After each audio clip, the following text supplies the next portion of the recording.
Hello बच्चों, हम लोग पढ़ रहे हैं यूनिट्स एंड मेजरमेंट। और यूनिट्स एंड मेजरमेंट का आज है हमारा लास्ट टॉपिक, आखिरी टॉपिक। ठीक है बच्चों, और वो आखिरी टॉपिक हम लोग जो सीखेंगे वो है एरर्स। ठीक है, एरर होता क्या है सबसे पहले आप समझिए। एरर्स, ठीक है। तो बच्चों, जब हम मेजरमेंट लेते हैं, किसी क्वांटिटी को जब हम मेजर करते हैं, तो क्वांटिटी वो जो जिस चीज को आप मेजर कर रहे हो उसकी दो वैल्यू होती है। एक उसका ओरिजिनल वैल्यू, जिसको हम क्या बोलेंगे, ट्रू वैल्यू भी बोल सकते हैं। ठीक है, ओरिजिनल वैल्यू या ट्रू वैल्यू या रियल वैल्यू, ऐसा आप बोल सकते हैं। सपोज ये जो मार्कर है वो 10 सेंटीमीटर का है। आ रही बात समझ में? सपोज ये मार्कर अगर 10 सेंटीमीटर का, रियल में ये 10 सेंटीमीटर का है। समझ आ रहा है? रियल में क्या है, ये 10 सेंटीमीटर का है। और हमने क्या किया, इसको मेजर किया। ठीक है, हमने इसको मेजर किया, तो जो इसका ओरिजिनल वैल्यू है दैट इज रियल वैल्यू। और जो हमने मेजर किया, हमने अब क्या किया, एक स्केल लिया और उस स्केल से इसको मेजर किया। ठीक है, तो हमने जो मेजर किया दैट इज मेजर्ड वैल्यू। तो एक है ट्रू वैल्यू और एक है मेजर्ड वैल्यू। आ रही बात समझ में? ट्रू वैल्यू और मेजर्ड वैल्यू। तो जब कभी भी ट्रू वैल्यू और मेजर्ड वैल्यू में डिफरेंस आता है ना, जब ट्रू वैल्यू से मेजर्ड वैल्यू मैच नहीं करेगा, तब हम कहेंगे कि वहां पर क्या है, एक प्रकार का एरर है। ठीक है, वहां पर क्या है, एरर है। ट्रू वैल्यू जब मेजर्ड वैल्यू के इक्वल ना हो, मैच ना हो, कुछ डिफरेंस रह जाए, तो इसे हम कहते हैं एरर। आगे बात समझ में? सबसे पहले हम देखेंगे कि एरर्स कितने टाइप के होते हैं। ठीक है, चलो पहले डेफिनेशन लिख लेते हैं एरर्स के। ठीक है, the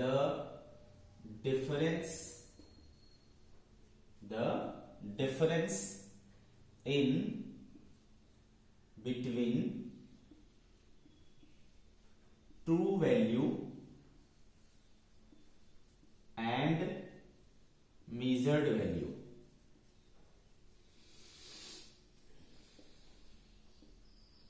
is known as errors, is known as errors। समझ गए क्या? The difference in between true value and measured value is known as error। समझ गए बच्चों? ठीक है, अब हम लोग बात करेंगे बच्चों theory of errors. Theory of errors. देखो बच्चों, कारण के आधार पर, मतलब कॉज है ना, किस किस वजह से ये एरर हो सकता है, उस बेसिस पर एरर को अपन ने क्या किया है, 3 टाइप में बांट दिए है। ठीक है, अपन ने क्या किए, इसको 3 कैटेगरीज में बांट दिए। कौन कौन सा, इधर देखो।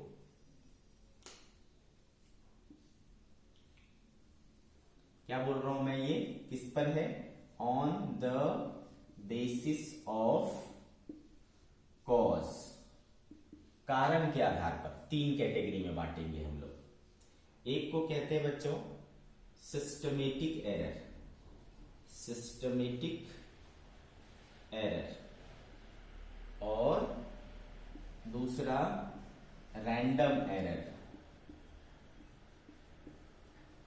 और तीसरा होता है बच्चों least count error, least count error, least count error. आई क्या बात समझ में? मैंने क्या बोला बच्चों कि किस कारण से ये हो रहा है, क्या बोलते हैं, एरर हो रहा है, किस कारण से ये एरर प्रोड्यूस हो रहा है, इस आधार पर अपन एरर को 3 कैटेगरी में बांट सकते हैं, systematic error, random error and least count error. आई के बात समझ में?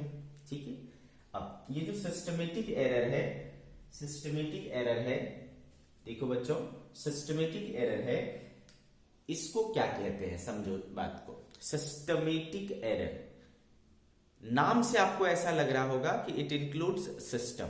ठीक है, जब आप किसी चीज को मेजर करते हो तो कुछ ना कुछ आपको सिस्टम लगता है। वो सिस्टम में क्या आएगा बच्चों, उस सिस्टम में आएगा आपका एक इंस्ट्रूमेंट है ना, किसी चीज को मेजर करना है तो आपको इंस्ट्रूमेंट चाहिए, ऑब्वियसली चाहिए। आपको किसी चीज का मास मापना है तो आपको बैलेंस चाहिए, है ना, फिजिकल बैलेंस चाहिए। आपको अगर किसी चीज का लेंथ मापना है तो आपको meter, scale, vernier caliper, screw gauge ऐसा कुछ चाहिए, ठीक है। अगर आपको किसी चीज का टेम्परेचर नापना है तो आपको उसका जो है क्या बोलते हैं थर्मोमीटर चाहिए। तो कुछ ना कुछ इंस्ट्रूमेंट यूज करना होता है, ठीक है। साथ में आपको एक प्रोसीजर होता है ना, किसी एक्सपेरिमेंट को परफॉर्म करने का एक सेट प्रोसीजर होता है, उस प्रोसीजर को फॉलो करना होता है, ठीक है।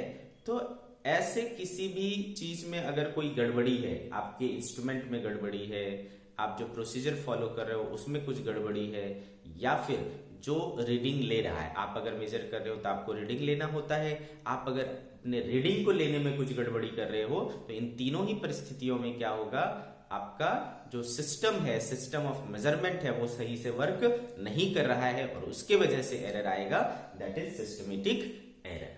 आई क्या बात समझ में, व्हाट इज सिस्टमेटिक एरर? तो आपको समझ में आया होगा कि सिस्टमेटिक एरर क्या होता है, ठीक है बच्चों। सिस्टमेटिक एरर क्या होता है? सिस्टम में गड़बड़ी की वजह से जो एरर होता है दैट इज सिस्टमेटिक एरर, ठीक है। तो इसको लिख सकते हैं अपन, the error produced due to fault in its system of measurement is called systematic error। Okay बच्चों, the error produced due to fault in its system of measurement. हमारा जो सिस्टम ऑफ मेजरमेंट है अगर उसमें ही कुछ गड़बड़ी है तो वो जो एरर आएगा उसको अपन क्या बोलेंगे बच्चों? सिस्टमेटिक एरर बोलेंगे, ठीक है। तो इस चीज को आप नोट कर लेंगे।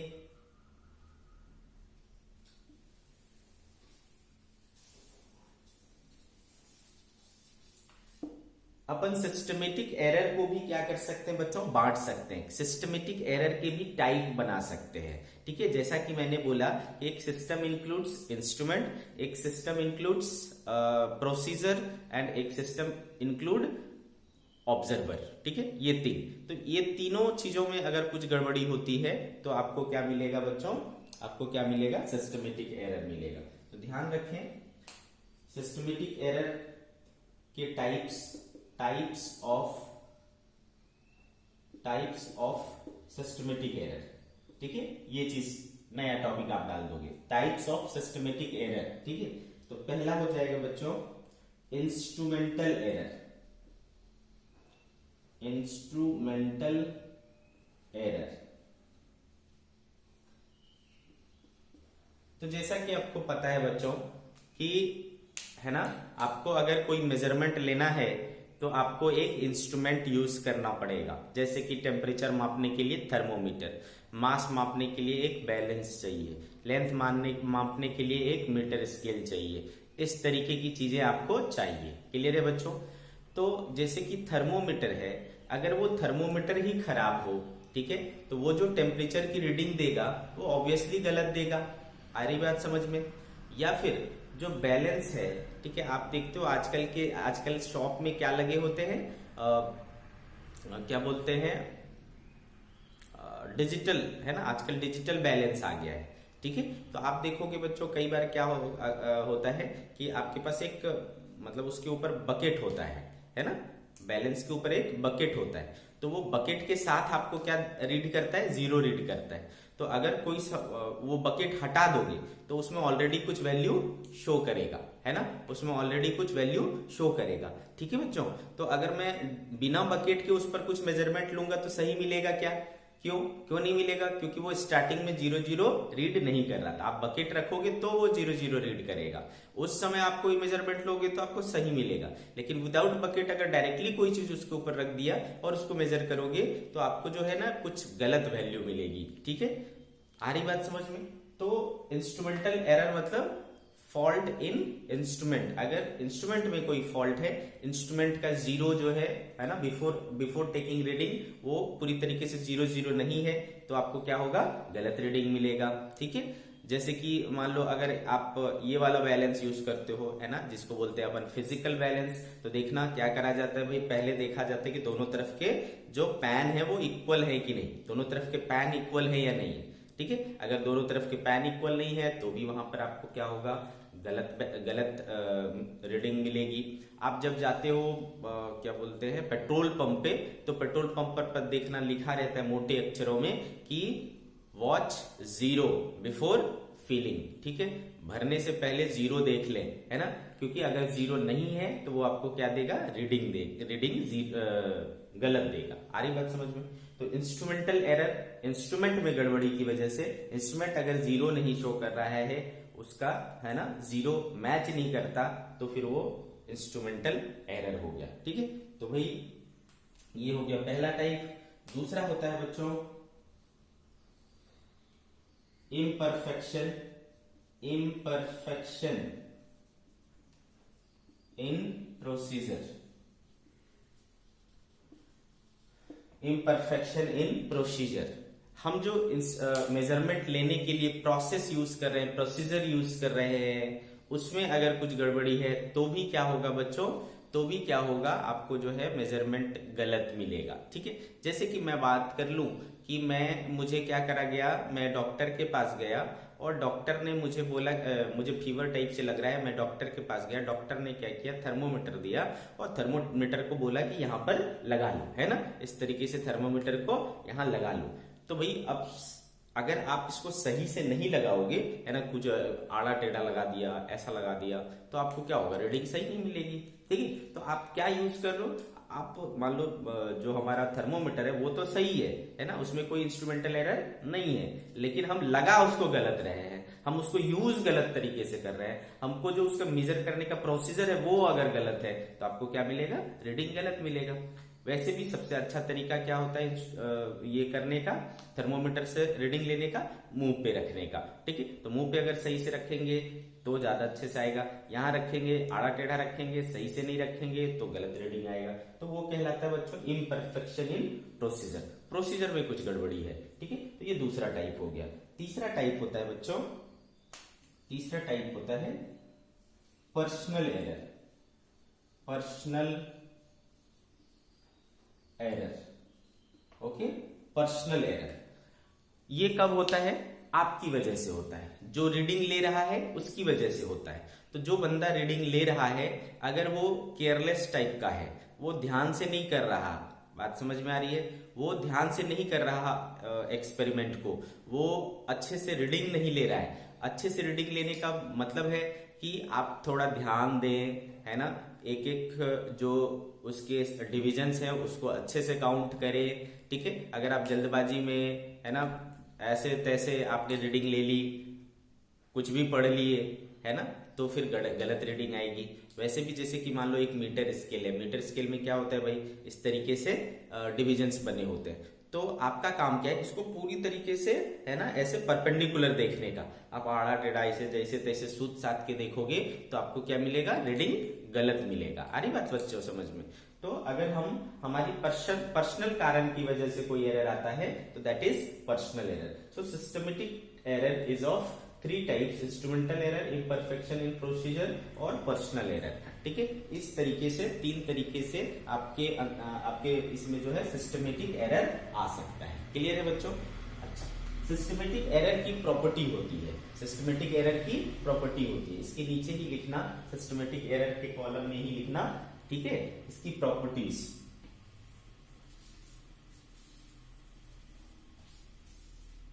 सिस्टमेटिक एरर की प्रॉपर्टी। पहली बात देखो बच्चों, ये वन साइडेड एरर होता है, it is one sided error.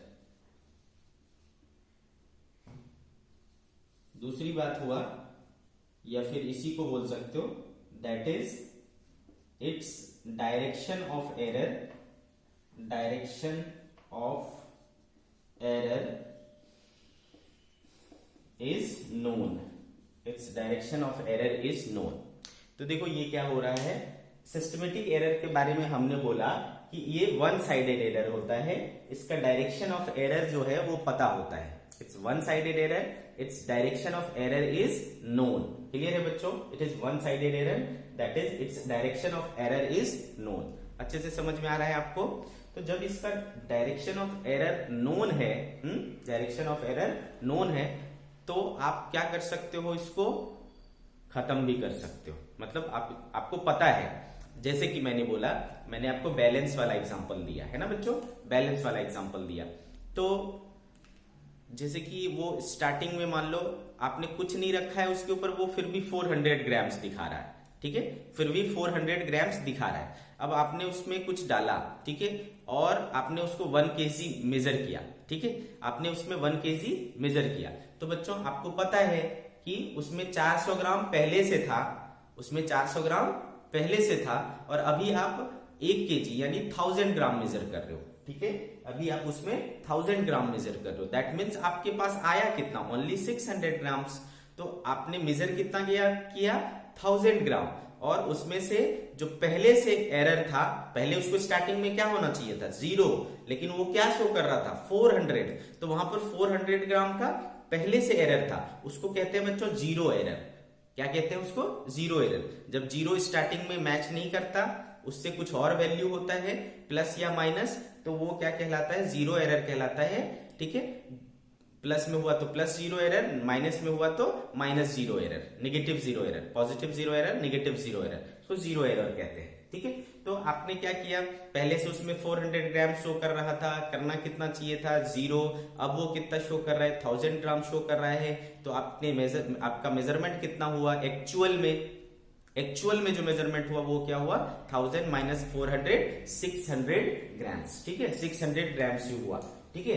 तो यहां पर आपको पता था कि यहां पर क्या है 400 ग्राम वो मेरे को एक्स्ट्रा दिखा रहा है, 400 ग्राम क्या दिखा रहा है, वो एक्स्ट्रा दिखा रहा है। तो उस 400 ग्राम को आपने माइनस कर लिया और आपको ट्रू वैल्यू मिल गई, है ना, सही रीडिंग मिल गई।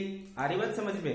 तो जो सिस्टमेटिक एरर होता है उसका मुझे डायरेक्शन पता होता है कि उसमें प्लस 400 था, तो मैंने रीडिंग में उसको क्या कर लिया माइनस 400 कर लिया, सही वैल्यू आ गई, ठीक है। तो इस तरीके से अपने को डायरेक्शन पता होता है इसमें। आगे बात समझ में? It is one sided error, that is it's direction is known. अब चूंकि इसका कारण भी पता है ना, इसका रीजन भी पता होता है।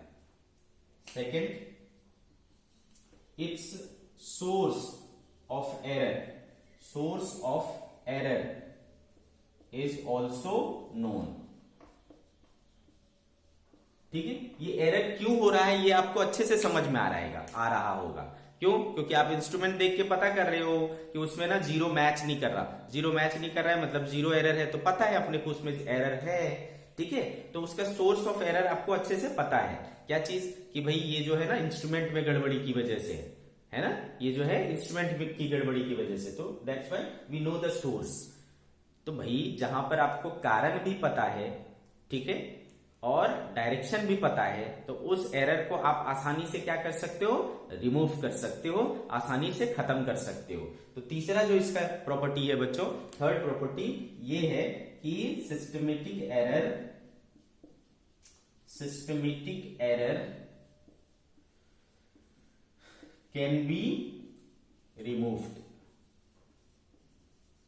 ठीक है। इस एरर को क्या किया जा सकता है, हटाया जा सकता है, इस एरर को हटाया जा सकता है। कैसे भाई? अगर जीरो एरर है तो उसको हटा लेंगे, है ना। जीरो एरर अगर पॉजिटिव है तो उसको क्या कर लेते हैं, मेजर्ड वैल्यू से माइनस कर लेते हैं, वो आगे पढ़ेंगे। और अगर निगेटिव एरर है तो उसको रीडिंग में क्या कर लेते हैं, प्लस कर लेते हैं। तो हमारे पास तरीका होता है जिससे हम उस एरर को क्या कर सकते हैं, दूर कर सकते हैं। तो सिस्टमेटिक एरर के ये प्रॉपर्टीज हो गए, ठीक है बच्चों।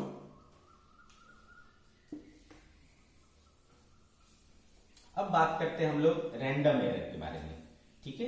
सिस्टमेटिक एरर की बात हो गई, रैंडम एरर की बात करते हैं हम लोग। रैंडम एरर क्या होता है बच्चों?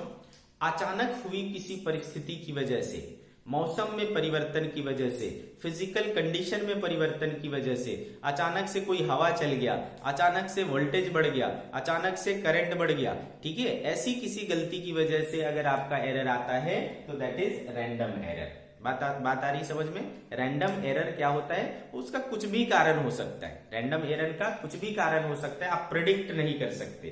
जैसा सिस्टमेटिक एरर में आप प्रिडिक्ट कर पा रहे थे, उसका डायरेक्शन पता था, उसका सोर्स पता था। यहां पर आपको ना तो सोर्स पता होता है ना तो डायरेक्शन पता होता है, रैंडमली हो सकता है। ठीक है, दिस इज रैंडम एरर। आई बात समझ में? इसका कोई सोर्स नहीं पता चलता, कुछ भी हो सकता है। जैसे कि मान लो सिंपल पेंडुलम, सिंपल पेंडुलम आप समझते हो, सिंपल पेंडुलम होता है वही कि एक धागा लिया, मतलब एक स्ट्रिंग लिया और उसको ऐसे सपोर्ट कर दिया और इधर एक बॉब लगा दिया। ठीक है, इसका टाइम पीरियड निकालना है। आप इसको थोड़ा सा मूव कर दोगे तो ये इस तरीके से क्या होता है, ऑसिलेट करता है। ठीक है, यहां से यहां, यहां से यहां।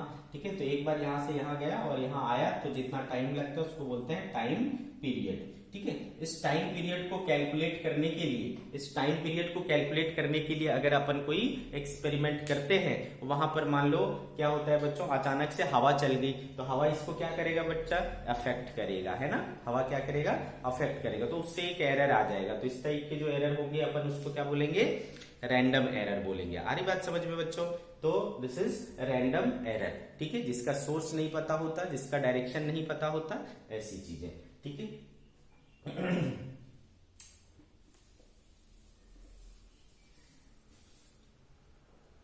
तो इसका जो डेफिनेशन है वो क्या लिख लेंगे बच्चों, the error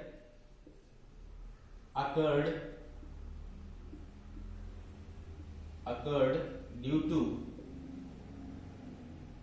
physical condition such as temperature,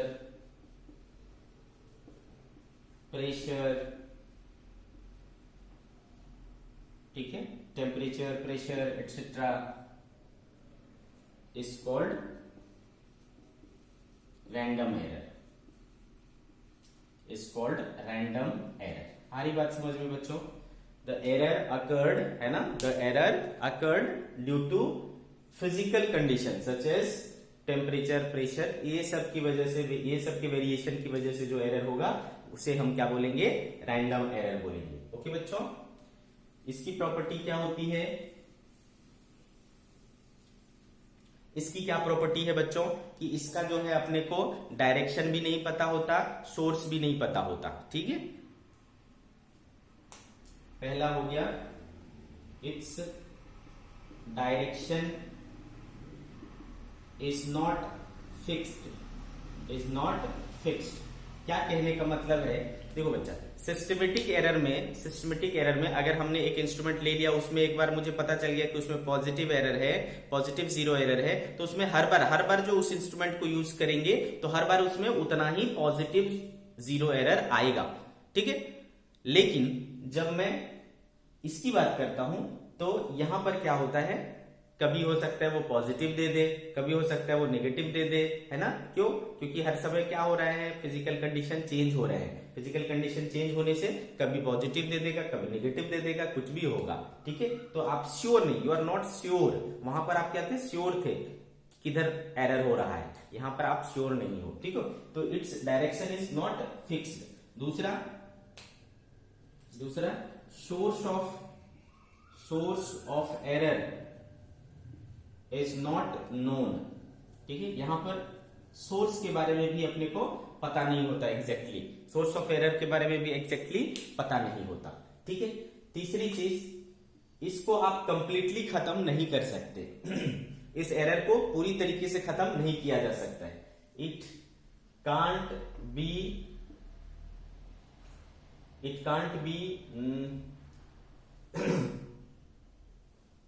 made zero. इस प्रकार के एरर को आप पूरी तरीके से खत्म नहीं कर सकते। It can't be made zero, but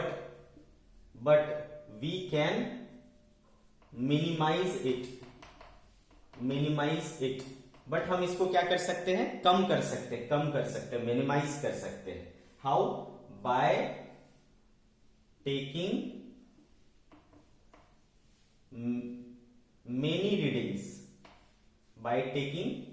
many readings and then taking mean of all readings.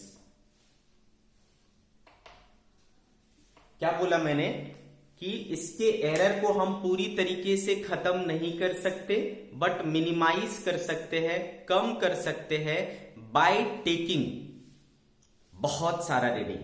एक ही चीज को हम लोग बार बार मापेंगे, बार बार। आपने कभी अगर एक्सपेरिमेंट किया होगा, है ना, अपने स्कूल में अगर आपने कभी एक्सपेरिमेंट किया होगा तो एक ही चीज की देखना 3 से 4 5 6 रीडिंग ऐसा लेते हैं, 10 रीडिंग लेते हैं सेम चीज की। याद है आपको? तो एक ही चीज है भाई, तो उसको 10 बार क्यों नापना? ठीक है, एक ही चीज की रीडिंग ले रहे हैं तो अपन 10 बार क्यों नापते हैं? 10 बार इसलिए नापते हैं, ठीक है, ठीक है। तो अपन क्या करते हैं, उसको मेनी रीडिंग्स, कई सारे रीडिंग्स लेकर के, और फाइनली उसका क्या ले लेते हैं हम लोग, एवरेज, मीन निकाल लेते हैं। तो अगर हम एक ही चीज के कई सारे रीडिंग लें और फिर उसका एवरेज निकाल दें, मीन निकाल दें, तो आपको ऑलमोस्ट ट्रू वैल्यू मिल जाएगा, नॉट एग्जैक्टली, थोड़ा बहुत ही एरर बचेगा। ठीक है, तो रैंडम एरर से बचने का तरीका क्या है बच्चों? रैंडम एरर को खत्म करने का तरीका क्या है? Take many readings and then take average of all those readings. सभी की अगर आप एवरेज निकाल लोगे तो आपको जो रीडिंग मिलेगा वो ऑलमोस्ट ट्रू वैल्यू के इक्विवेलेंट होगा। आई क्या बात समझ में? क्लियर है? तो ये तरीका होता है रैंडम एरर को समाप्त करने का। ठीक है बच्चों,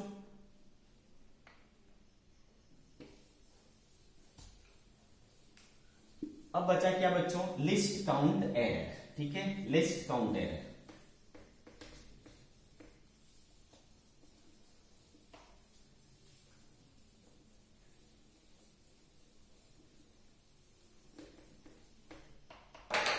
लिस्ट काउंट एरर जानने के लिए आपको पहले जानना पड़ेगा कि लिस्ट काउंट क्या होता है। लिस्ट काउंट, लिस्ट काउंट, ठीक है। अब देखो बच्चों, क्या होता है कि अगर कोई इंस्ट्रूमेंट है हमारे पास, जैसे कि एक मीटर स्केल, आपके कंपास बॉक्स में एक जो ये छोटा वाला स्केल होता है, उसको बाहर निकालो और देखो। ठीक है, तो अगर आप इस स्केल को देखोगे बच्चों, ठीक है, इस तरीके का स्केल आपका, तो इसमें 1 सेंटीमीटर, 2 सेंटीमीटर, 3 सेंटीमीटर इस तरीके से रहता है ना। ये बड़े बड़े डिविजन्स हैं, 1 सेंटीमीटर, 2 सेंटीमीटर, 3 सेंटीमीटर, ऐसे आपके पास 15 सेंटीमीटर है ना। जो छोटा वाला स्केल होता है वो 15 सेंटीमीटर का होता है कि नहीं? अब फिर आप क्या देखोगे बच्चों कि ये जो डिवीजन है उसके अंदर भी छोटे छोटे 10 डिवीजन है, उसके अंदर भी क्या होते हैं? छोटे छोटे 10 डिवीजन होते हैं। समझ में आया क्या? तो जो इसके सबसे छोटे वाले डिवीजन है, स्मॉलेस्ट डिवीजन है ना, वो कितना का होगा? तो बच्चों ये बड़ा डिवीजन 1 सेंटीमीटर का, और उसको फिर हमने क्या किया? 10 डिवीजन किया। तो 1 डिवीजन इक्वल टू क्या हो गया बच्चों? 1 डिवीजन हो गया 1/10, यानी 0.1 सेंटीमीटर। ठीक है, 1 डिवीजन इज 0.1 सेंटीमीटर।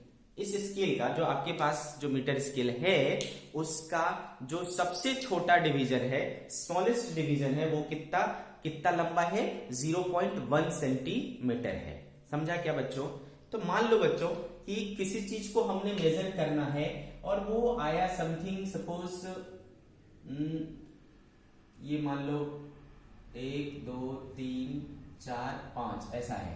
ठीक है, तो यहां आया सपोज, ठीक है, यहां पर किसी चीज को है ना, किसी लंबाई को ऐसा लगाया तो इस तरीके से आया। ठीक है, ऐसा। ओके, तो आपने काउंट किया कि कितने डिवीजन हुए, कितने डिवीजन हुए, तो यहां तक 10 और ये 5, 15 डिवीजन हुए। ठीक है बच्चों, 15 डिवीजन, और हर एक डिवीजन कितने का है? 0.1 का, तो 1.5 सेंटीमीटर हो गया। ठीक है, लेंथ कितना हो गया भाई? 1.5 सेंटीमीटर हो गया। आई क्या बात समझ में? क्या बात समझ में आया भाई कि इसका जो रीडिंग है ना वो 1.5 सेंटीमीटर हो गया? अच्छे से समझ में आया आपको? अब लेकिन बेटा अगर ये जो है ये यहां कहीं आता, 4 और 5 के बीच में, ठीक है, 4 और 5 के बीच में अगर आता तो फिर क्या करते? तो यहां तक तो वी आर श्योर, ये 4 तक तो हम श्योर है। कितना होगा भाई कि चौथे डिवीजन तक हो गया मेरा 1.4 सेंटीमीटर। ठीक है, 1.4 सेंटीमीटर। अब जो ये इसके बीच में आ रहा है तो वहां तो कोई डिविजन्स नहीं है, वहां पर कुछ रीडिंग्स नहीं है, उसको कैसे लोगे? ठीक है, वो आपको अंदाजा लेना पड़ेगा, हाँ बीच में लग रहा है तो ऐसा कुछ होगा, लेकिन वो you are not sure about that, है ना, उसके बारे में आप श्योर नहीं हो, फिक्स नहीं हो। बात समझ में आई? क्यों? क्योंकि इसका स्मॉलेस्ट डिवीजन कितना है, 0.1 सेंटीमीटर का है, उसके अंदर कोई वैल्यू लेना पड़ेगा, इससे छोटा कोई वैल्यू लेना पड़ेगा, तो हम सही से उसको मेजर नहीं कर पाएंगे। आई के बाद समझ में? इससे छोटा किसी वैल्यू को हम सही से मेजर नहीं कर पाएंगे, वहां पर गलती हो जाएगी, वहां पर एरर हो जाएगा। ठीक है, तो वहां पर आपको प्रोड्यूस होगा एरर होने की पॉसिबिलिटी। आई बात समझ में? ठीक है बच्चों, तो लिस्ट काउंट एरर क्या होता है कि किसी इंस्ट्रूमेंट से हम जो सबसे छोटा वैल्यू सही सही माप सकते हैं उसको बोलते हैं बच्चों लिस्ट काउंट कहते हैं। आई बात समझ में? तो what is least count? The minimum value which can be measured through an instrument correctly is known as least count. तो इस जो आपके पास मीटर स्केल होता है उसका लिस्ट काउंट कितना है बच्चों? 0.1 सेंटीमीटर। तो अगर मैं किसकी लेंथ जो कि 0.1 सेंटीमीटर से छोटा है, जैसे कि 0.05 सेंटीमीटर मापना है, अगर इस इंस्ट्रूमेंट से इसको नापूंगा तो मेरा क्या हो जाएगा? गलत आ जाएगा। ठीक है, तो इसको कहते हैं आप लोग list count error. Least count में गड़बड़ी की वजह से यहां एरर हो रहा है। ठीक है, तो अपन इसको नहीं मेजर कर पाएंगे। आई बात समझ में? ठीक है, तो सबसे पहले आपको ये जानना चाहिए कि लिस्ट काउंट क्या होता है। तो लिस्ट काउंट मैं आपको बता देता हूं बेटा। See what is least count? The smallest measurement that can be taken from an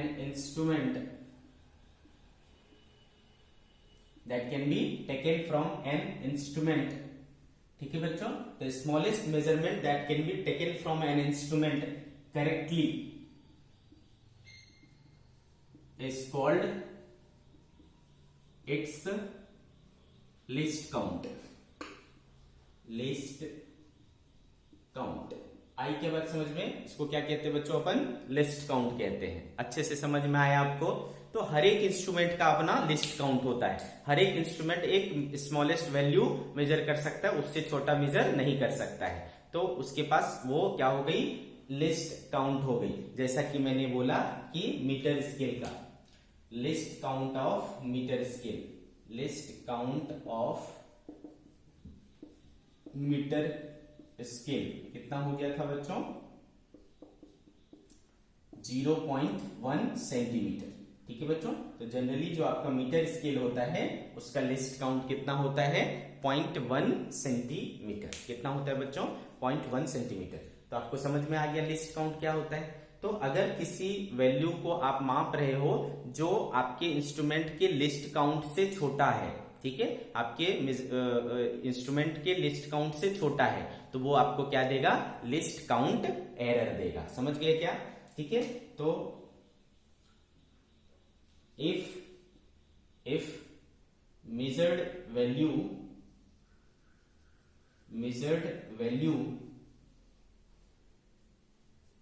is less than list count, then there will be list count error।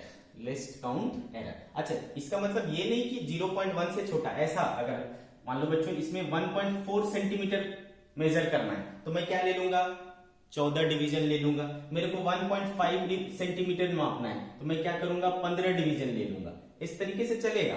ठीक है, लेकिन अगर मैं बोलूं कि आप जो है ना क्या करो, 1.44 सेंटीमीटर मेजर करो, 1.44 सेंटीमीटर मेजर करो, फिर कैसे करोगे? आप क्या कर सकते हो? 1.4 सेंटीमीटर तक करेक्टली मेजर कर सकते हो, क्योंकि तब आपको क्या लेना पड़ेगा? 14 डिवीजन। आप 1.5 सेंटीमीटर तक मेजर कर सकते हो, क्योंकि आपको कितना लेना पड़ेगा? 15 डिवीजन। लेकिन 1.44 सेंटीमीटर कैसे मेजर करोगे आप? 14 डिवीजन और 15 डिवीजन के बीच लेना पड़ेगा, 14 डिवीजन और 15 डिवीजन के बीच का वैल्यू लेना पड़ेगा। अब वहां पर आपके पास कुछ रेफरेंस ही नहीं है, तो आप सही से नहीं बता सकते कि हाँ भाई यहीं पर आएगा 1.44। आई बात समझ में? तो यहां पर आपका आ जाएगा क्या, लिस्ट काउंट एरर। यहां पर क्या हो जाएगा, आपको लिस्ट काउंट एरर हो जाएगा। आ रही बात समझ में बच्चों? अच्छे से समझा? This is least count error. Okay, तो बच्चों इतने टाइप के एरर होते हैं हमारे पास, ठीक है, इतने टाइप के एरर्स होते हैं।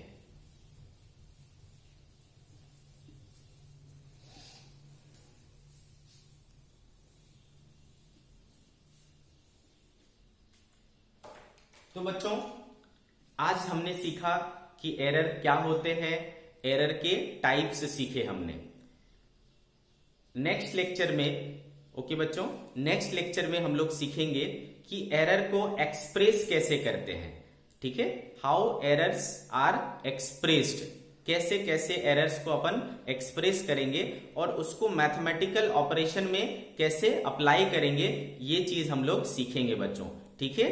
तो आज की जो लेक्चर है उसको हम लोग यहीं समाप्त करते हैं, ठीक है। आगे के लेक्चर में इसकी आगे की चीजें सीखेंगे। ओके बच्चों, till then tata bye bye.